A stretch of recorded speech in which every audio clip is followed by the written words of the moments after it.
సంధ్య గారు ఇప్పుడున్న చిన్న పిల్లలకి మాటలు రావడం చాలా కష్టమైపోయింది.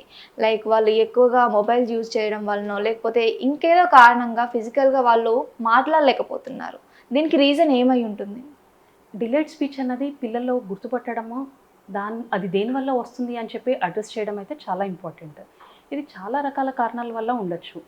So, most of the times ఒక 6 నెలలకంతా వచ్చేటప్పటికి బేబీ బ్యాబ్లింగ్ స్టార్ట్ చేస్తది. దాని తర్వాత 8, 9 నెలలకొచ్చేటప్పటికల్తా అత్త, తాత, అమ్మ, అత్త అనడం కొంచెం అలా. నేర్చుకుంటది. ఒక 2 సంవత్సరాల బిడ్డ ఒక 50 పదాల వొకాబులరీ ఉంటది. చిన్న సెంటెన్సెస్ ఫ్రేమ్ చేయగలదు. ఎప్పుడైతే మీకు ఇవన్నీ తేడా అనిపిస్తా ఉంటాయో it needs to be addressed అనమాట. సో, ఇప్పుడు స్పీచ్ ఒక్కటే డిలే ఉందా? లేదు అంటే వేరే మైల్ స్టోన్స్ కూడా డిలేడ్ ఉన్నాయా అన్నది చెప్పి చూడాలి. పిల్లలకి వినికిడి ఎట్లా ఉన్నదని చెప్పి మనము కాన్సంట్రేట్ చేయాలి. ఎందుకు అంటే చాలామంది వినికిడి లోపం ఐడెంటిఫై చేయడము మిస్ అయితాము. సో, అది ఎలా మేనిఫెస్ట్ అవుతుంది? డిలేడ్ స్పీచ్ వల్లనే అవుతుంది. సో, హియరింగ్ స్క్రీనింగ్ ఏదైతే ఉందో పుట్టిన ప్రతి బిడ్డకి new Born hearing screening compulsory అండి. ఇది చేపిస్తే ఒక అందాజు ఉంటుంది మనకి, బేబీకి ఏమైనా హియరింగ్ అబ్నార్మాలిటీస్ ఉన్నాయా, ఏమైనా లాస్ ఉందా లేదా అని. ఒకవేళ ఏమైనా హియరింగ్ అబ్నార్మాలిటీస్ ఏమన్నా ఉన్నాయి అంటే ఎంత తొందరగా అడ్రస్ చేస్తే అంత మంచిది. ఎందుకంటే న్యూ బోర్న్ బ్రెయిన్ ఏదైతే ఉందో మొదటి 2 సంవత్సరాల దాకా బాగా అడాప్ట్ అవుతుంది. సో, ఈ టైంలో మనం ఏమన్నా చేసాము అంటే మంచిగా పికప్ అవుతారు. నెమ్మదిగా డిలే చేస్తూ ఉంటే వాళ్ళు మొత్తం ఇంటర్ సోషల్ పర్సనల్ కమ్యూనికేషన్స్ అన్నీ ఎఫెక్ట్ అవుతూ ఉంటాయి.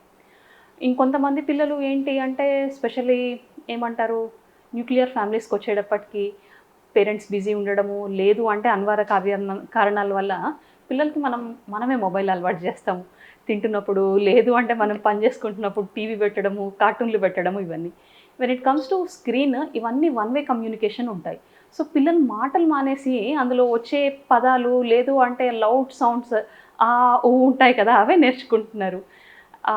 మనం స్క్రీన్ తగ్గించాలి. ఎస్పెషల్లీ న్యూక్లియర్ ఫ్యామిలీస్కి వచ్చేటప్పటికి ఐడెంటిఫికేషన్ కూడా కష్టమవుతూ ఉంటుంది. సో, స్క్రీన్ అనేది 2 సంవత్సరాల్లో పిల్లలకి అసలు ఇవ్వకపోవడమే మంచిది. దాని తర్వాత నెమ్మదిగా కంట్రోల్ చేయాలి. వేరే యాక్టివిటీస్‌లో ఇన్వాల్వ్ చేయండి. Like you can read a book.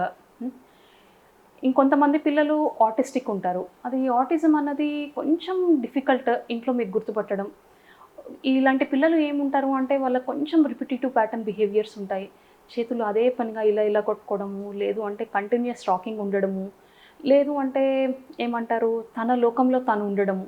మీరు పేరు పెట్టి పిలిచినా పలకకపోవడము, లేదు అంటే ఒక్కోసారి రెస్పాన్స్ ఇస్తారు, ఒక్కోసారి రెస్పాన్స్ ఇవ్వరు. వీటన్నిటిలో ఏమైతది అంటే పిల్లలది ఎదుగుదల బాగానే ఉంటది. బాగానే నడుస్తారు, ఆడతారు, పరిగెత్తారు. కాకపోతే పర్సనల్ కమ్యూనికేషన్ అనేది ఉండదు. కళ్ళల్లో కళ్ళు పెట్టి చూడరు. ఇట్లాంటివి మీరేమన్నా తొందరగా ఐడెంటిఫై చేశారు అంటే వెంటనే హెల్త్ కేర్ ప్రొఫెషనల్స్‌కి తీసుకురావడం బెటర్. ఓకే. ఎందుకంటే ఎంత తొందరగా అడ్రెస్ చేసి, ఎంత తొందరగా మనం థెరపీ స్టార్ట్ చేస్తే కొంచెం రెస్పాన్స్ ఉంటది. ఇంకొంతమంది పేరెంట్స్ వస్తారు. వాళ్ళ పిల్లలు బాగా హైపర్ యాక్టివ్ ఉన్నారు, ఒక చోట ఉండట్లేదు, ఒకటే తిరుగుతా ఉన్నారు అని. సో, హైపర్ యాక్టివిటీ అన్నది కూడా అబ్నార్మలే. ఇది ఎలా గుర్తుపట్టగలము మనము? బిడ్డ ఒక్క జాగాలో ఉండడు, తిరుగుతూనే ఉంటాడు. అంటే unsupervised it is always scary for the mother అనమాట. ఏమైతుందా అనేసి. ఇంకోటి వాళ్ళు ఇంపల్సిటివిటీ ఉంటారు. గబగబా గబగబా పనులు చేసుకోవడము, లేదు అంటే ఏదైనా టాస్క్ ఓపెన్ చేశారు అంటే అది ఫినిష్ అయ్యేంత వరకు అంత ఓపిక, పేషెన్స్ కూడా ఉండదు వాళ్ళకి. సో, ఇట్లాంటి వాళ్ళని మనము తొందరగా ఐడెంటిఫై చేయడం అవసరం. ఎందుకు అంటే మనకి ఏదున్నా లెర్నింగ్ ఏదున్నా it needs the child to SIT and understand. So, behaviour therapy it works very good అనమాట ఇట్లాంటి వాటికి. సో, పిల్లలకి నెమ్మదిగా కూర్చోవడం నేర్పుతారు. దాని తర్వాత ఫోకసింగ్ నేర్పుతారు, లెర్నింగ్ థింగ్స్. ఇది మనం ఎంత తొందరగా అడ్రెస్ చేసి, ఎంత తొందరగా behaviour therapy, occupation therapy start చేస్తే అంత మంచిది. ఎందుకంటే తర్వాత స్కూల్‌కి వెళ్ళిన తర్వాత ఇబ్బందయితది. సో, ఇప్పుడు పిల్లలు లేట్‌గా మాట్లాడుతున్నారు అంటే మనం ఐడెంటిఫై చేయాల్సింది 3 రకాలండి. ఒకటేమో బేబీకి ఏమన్నా న్యూరోనల్ ఇంజురీ ఉండి, మొత్తం అన్ని మైల్‌స్టోన్స్ డెవలప్ అవ్వడము, బుద్ధి మాంద్యవ్యం ఉందా లేదా అనేసి. లేదు అంటే ఐసోలేటెడ్ స్పీచ్ డిలేనా అని. ఒకవేళ ఐసోలేటెడ్ స్పీచ్ డిలే ఉంది అంటే మనము హియరింగ్ ఇంపైర్‌మెంట్ ఏమన్నా ఉందా చూసుకుంటాం. సో, కొంతమంది పిల్లలకి ఏమంటారు హియరింగ్ అబ్నార్మాలిటీస్ ఉంటాయి. సో, ఇట్లాంటి వాళ్ళకి హియరింగ్ ఎయిడ్ వాడడము, లేదు అంటే బాగా వర్కప్ చేసిన తర్వాత ఏమన్నా సెన్సరీ న్యూరల్ హియరింగ్ లాస్ ఉండి కాక్లియర్ ఇంప్లాంట్ ఏమన్నా పెట్టినాము అంటే బాగా పికప్ అవుతారు. ఇంకొంతమంది పిల్లలు ఉంటారు specifically personal social communication interactions impaired అయిన వాళ్ళు, ఎస్పెషల్లీ ఆటిస్టిక్ స్పెక్ట్రమ్ వాళ్ళు. సో, ఇలాంటి వాళ్ళని మనం గుర్తుపట్టడం కొంచెం కష్టం ఉంటది. బట్ లైక్ ఐ సెడ్ మీకేమన్నా రెడ్ ఫ్లాగ్ సైన్స్ ఇట్లా ఏమన్నా అనిపించినాయి అంటే తీసుకొని రండి, ఎవాల్యుయేట్ చేయించుకోవచ్చు. ఎవాల్యుయేట్ చేయించుకొని మనం థెరపీస్ ఎంత తొందరగా స్టార్ట్ చేస్తే అంత బెటర్ రిజల్ట్స్ ఉంటాయి మనకి. సంధ్య గారు, ఇదేంటి అంటే ఒక్కొక్కసారి పిల్లల్లో టెంపరేచర్ పెరిగిపోతుంది సడన్గా. ఆల్ ఆఫ్ సడన్ మనకి ఆ చేంజ్ చూసాక భయం వేస్తుంది అనమాట. హాస్పిటల్కి వెళ్ళేలోపు ఎలాంటి జాగ్రత్తలు తీసుకోవాలి? ఓకే. సో పిల్లల్లో జ్వరం అన్నది ఈ మధ్య చాలా వైరల్ ఇన్ఫెక్షన్స్ ఉంటున్నాయి. ఈ వైరల్ ఇన్ఫెక్షన్స్‌లో పిల్లలకి 103, 104 కూడా జ్వరం పోతా ఉంది. సో మీరు ఇంటి దగ్గర తీసుకోవాల్సిన జాగ్రత్తలు చెప్తాను. కొంచెం గోరువెచ్చని నీళ్ళలో తడిగుడ్డ ముంచి పైనుంచి కింద దాకా 5, 10 నిమిషాలు తుడవండి. ఇలా తుడిస్తే కొంచెం టెంపరేచర్ కంట్రోల్‌లో వస్తది. మీ దగ్గర ఇంట్లో అందుబాటులో ఉండగలిగేవి ఒకటి పారాసెటమాల్ ఉంటది. పారాసెటమాల్ తగు మోతాదులో వేయొచ్చు. కొంతమంది ఏం చేస్తారు అంటే పారాసెటమాల్ ఎక్కువ ఇవ్వడము, లేదు అంటే జ్వరం తగ్గట్లేదని ప్రతి 2, 3 గంటలకి వాడుతా ఉంటారు. సో బేసికల్లీ పారాసెటమాల్ ఎక్కువ మోతాదులో ఇచ్చినా కూడా దానివల్ల కూడా ఏమంటారు టాక్సిసిటీ ఉండి లివర్ ఇంపైర్మెంట్స్ అవన్నీ ఉంటాయి. సో డోస్ ప్రకారం వాడాలి. ఎంత వాడాలి అన్నది ఇది బిడ్డ బరువును బట్టి ఉంటది. పారాసెటమాల్‌తో పాటు ఇంకొన్ని మందులు ఉంటాయి. ఒకవేళ మెఫెనమిక్ యాసిడ్ గానీ, ఐబుజెసిక్ గానీ అవసరమైతే ఇవి వాడేది. కొంతమంది పిల్లల్లో ఏంటి అంటే సెన్సిటివిటీ తక్కువ ఉంటది. ఫీవర్ థ్రెషోల్డ్ తక్కువ ఉండి దానివల్ల ఫిట్స్ వచ్చే అవకాశం ఉంటది. ఇలాంటి పిల్లల్లో మీరేం చేస్తారు అంటే లాటరల్ పొజిషన్‌లో పెట్టేసి వెంటనే నియర్ బై హాస్పిటల్‌కి తీసుకెళ్ళండి. బిడ్డకి ఫిట్స్ వస్తా ఉన్నాయి అని చెప్పి చేతిలో తాళాలు పెట్టడము, లేదు అంటే ఏమన్నా ఆ టైంలో సిరప్ తాగించడము అట్లాంటివి మాత్రం చేయకూడదు. ఇంకోటి పిల్లలకి ఈ ఫీవర్ ఏదైతే ఉందో మనం వాడే పారాసెటమాల్ సింప్టమాటిక్ అనమాట. పారాసెటమాల్‌ది ఎఫెక్ట్ ఎంత ఉంటది? 6-8 గంటల దాకా ఉంటది. సో 6, 8 గంటల తర్వాత నెమ్మదిగా మళ్ళీ జ్వరం స్టార్ట్ అయితా ఉంటది. సో ఈ టైంలో మళ్ళీ పారాసెటమాల్ ఇంకొక డోస్ రిపీట్ చేసుకోవచ్చు.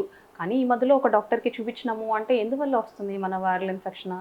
లేదు అంటే మేజర్ ఇన్ఫెక్షన్స్ ఏమన్నా ఉన్నాయా? ఇంకేం చూసుకోవాలి వాళ్ళు చెప్తారు. పారాసెటమాల్‌తో పాటు మీరు ఇంకేం చేయొచ్చు అంటే హైడ్రేషన్ ఒకటి కన్సిడర్ చేయొచ్చు. స్పెషల్లీ ఎండాకాలం పిల్లలు సరిగ్గా ఫీడ్ తీసుకోరు. ప్లస్ దాని మీద జ్వరం వచ్చిందంటే ఉన్న ఆకలి కూడా చచ్చిపోతది. అస్సలు ఓరల్ ఇంటేక్ ఉండదు. ఈ టైంలో డీహైడ్రేషన్ కూడా బాగా వర్స్ అయితా ఉంటది. I mean dehydration will complicate things అనమాట. సో రెగ్యులర్‌గా ఏమంటారు ఫీడ్స్ ఇవ్వడము, లేదు అంటే లిక్విడ్స్ ఇవ్వడం చేయండి. ఇంటి దగ్గర మజ్జిగ గానీ, లేదు అంటే సూప్స్ కానీ అట్లాంటివి ఇచ్చి keep it up on hydration. బిడ్డ యూరిన్ పోతున్నాడా సరిగ్గా లేదా that is a very good indicator of hydration. Sandhya గారు, పిల్లల్లో వామిటింగ్స్ అనేసి లేదంటే లూజ్ మోషన్స్ అనేసి అవుతూ ఉంటాయి. దీనికి రీజన్ ఏంటి? అలాగే ఎలాంటి జాగ్రత్తలు తీసుకోవాలి? ఓకే. సో పిల్లలు అనేటప్పటికి మనం న్యూబోర్న్ బేబీస్‌ని వదిలేద్దాము. మామూలుగా ఇప్పుడు వచ్చే సీజన్‌లో ఏంటి వామిటింగ్స్, లూజ్ మోషన్స్ అనేది it could be a part and parcel of infection. లేదు అంటే ఫుడ్ పాయిజనింగ్ కూడా అవ్వచ్చు. ఇప్పుడు సమ్మర్‌లో ఏమైతది అంటే ఫుడ్‌ది ఒకసారి కుక్ చేసిన తర్వాత it will not stay for long time. When you go or మనం కూడా ఇంట్లో ఒక్కోసారి పొద్దున్న చేసింది రాత్రి దాకా వాడుతూ ఉంటాము. ఒక్కోసారి దీనివల్ల కూడా పాయిజనింగ్ అయితా ఉంటది. సో మనం ఏం చేయాలి అంటే పిల్లలకి ఫ్రెష్‌లీ కుక్డ్ పెట్టాలి. ఎప్పటికప్పుడు ఫ్రెష్‌గా వండి పెడతా ఉండాలి. ప్యాక్డ్ ఫుడ్స్ అయితే అవాయిడ్ చేస్తూ ఉండండి. ఇంకోటి ఇన్ఫెక్షన్స్ వల్ల ఏదైతే వామిటింగ్స్, లూజ్ మోషన్స్ ఉంటాయో పిల్లలు బేసికల్లీ మన మీదనే డిపెండెంట్ ఉంటారు ఓరల్ ఇంటేక్‌కి. సో వాళ్ళు థర్స్టీ ఉన్నా అంత ఘనంగా చెప్పలేరు. Vomitings, loose motions will keep on అట్లా పోతా ఉన్నాయి అంటే ఒంట్లో ఉన్న వాటర్, సాల్ట్స్ అవి వెళ్తా ఉంటాయి. సో అది రిప్లేస్ చేయలేదు అంటే పిల్లల బాడీ వాల్యూమ్‌కి ఇవి డీహైడ్రేషన్ అయ్యే ఛాన్సెస్ కొంచెం ఎక్కువ ఉంటాయి. సో మీరు ఇంట్లో ఏం చేయగలరు? ఓఆర్ఎస్ సాచెట్స్ తీసుకోండి.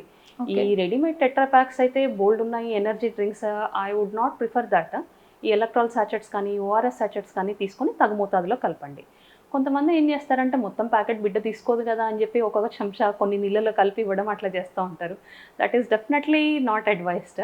మొత్తం సాచెట్ ఇన్స్ట్రక్షన్స్ ప్రకారం వాడండి. కొన్ని సాచెట్స్ 200 mlలో కలిపేవి ఉంటాయి. కొన్ని 1 లీటర్ నీళ్ళలో కలిపేది ఉంటుంది. ఏదైనా ప్రిఫర్ చేయండి మీరు. ఒకసారి కలిపాము అంటే మనం అది 24 hours దాకా వాడచ్చు. But at the same time మీరు ఫోర్సబ్లీ బిడ్డకి ఒక గ్లాస్ మొత్తం ఇవ్వడం అట్లా చేసినా కూడా వాళ్ళు తీసుకోలేరు. సిప్స్ ఆఫ్ ఓఆర్ఎస్ ఇస్తూ ఉండండి. కొంచెం కొంచెం చేసి ఇస్తూ ఉండండి. ఫ్రీక్వెంట్లీ ఇస్తూ ఉండండి. ఇది కాకుండా మీరు కొబ్బరి నీళ్ళు, సగ్గుజావ, మజ్జిగ ఇవన్నీ ట్రై చేస్తూ ఉండండి. సో వామిటింగ్స్ తగ్గడానికి మీ దగ్గర ఇంట్లో ఏదైనా యాంటీ ఎమిటిక్ ఉంటే అది వాడచ్చు. బట్ ఒకవేళ బాగా వామిటింగ్స్ అయ్యి, లేదు అంటే బాగా లూజ్ మోషన్స్ అవుతున్నాయి, అస్సలు ఉండట్లేదు, లూజ్ మోషన్స్లో వాసన కానీ, జిగురు కానీ, రక్తం కానీ ఏమన్నా ఉన్నా, బిడ్డ బాగా డల్ అయిపోయి కళ్ళు ఏమంటారు బాగా ప్రామినెంట్ అయినా, మూత్రం పోకపోయినా, బాగా డల్ ఉండి లిప్స్ అన్నీ డ్రై ఉండి డీహైడ్రేట్ అవుతున్నాడు మాత్రం వెంటనే హాస్పిటల్కి తీసుకెళ్ళండి. బిడ్డకి జ్వరం వచ్చింది, లేదు అంటే వామిటింగ్స్, లూజ్ మోషన్స్ అవుతున్నాయని ప్రతిసారి యాంటీబయాటిక్ వాడడం అయితే మంచిది కాదు. ఎందుకంటే most of the infections viral infections ఉంటాయి. ఇలా మనం వాడిన ప్రతిసారి యాంటీబయాటిక్ పిల్లలకి వాడుతూ పోతూ ఉంటే బిడ్డ 5-6 సంవత్సరాలు వచ్చేటప్పటికి మనం మల్టిపుల్ కోర్సెస్ వాడేసి ఉంటాము, అదే ఇన్ఎడిక్వేట్ వాడేసి ఉంటాము. సో యాంటీబయాటిక్ రెసిస్టెన్స్ వస్తుంది. అలా వస్తే బిడ్డకి సివియర్ ఇన్ఫెక్షన్స్ ఉంటాయి, రెగ్యులర్ యాంటీబయాటిక్స్ పని చేయవు. సో జ్వరం వచ్చింది అంటే జ్వరం మందు వాడతాం కానీ యాంటీబయాటిక్స్ వాడము. బిడ్డకి లూజ్ మోషన్స్ అవుతున్నాయి అంటే ఓఆర్ఎస్ వాడతాం కానీ యాంటీబయాటిక్స్ వాడము. యాంటీబయాటిక్స్ అన్నది మనంతట మనం వాడకూడదు. It should always be under supervision. Thank you Sandhya గారు, చాలా చక్కటి ఇన్ఫర్మేషన్ ఇచ్చారు. Thank you. Thank you.